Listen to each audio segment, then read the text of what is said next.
काम नहीं करोगी ना तुम। मैं दादी,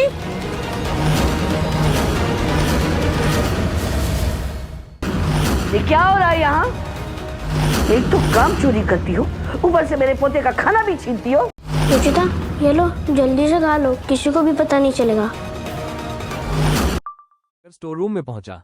उसने अपनी बहन रुचिता से फुसफुसाकर कहा, रुचिता, ये खाना ले लो, जल्दी से खा लो, यहाँ कोई नहीं देख रहा है। रुचिता ने अभी पहला निवाला खाया ही था कि दादी की सख्त आवाज गूंजी। यहाँ क्या हो रहा है? दादी बिजली की तेजी से आगे बढ़ी और रुचिता के हाथ से खाने की प्लेट छीनकर उसे थप्पड़ मारने ही वाली थी कि अचानक पीछे से किसी ने उनका हाथ कसकर पकड़ लिया। वो रूही थी। उसकी आंखों में गुस्से और दर्द का ऐसा तूफान था जो पहले कभी नहीं देखा था। रूही ने दबी हुई लेकिन कांपती आवाज में कहा, दादी, आप मेरी बेटी पर हाथ क्यों उठा रही हैं?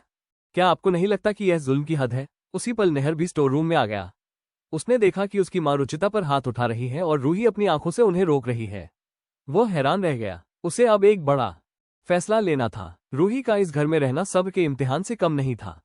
वो हमेशा परिवार की इज्जत बनाए रखने की कोशिश करती थी, कभी ऊंची आवाज में बात नहीं करती थी, लेकिन दादी की नफरत दिन ब दिन बढ़ती जा रही थी। रूही को टारगेट करने के बाद दादी ने अब मासूम रुचिता पर निशाना साध लिया था।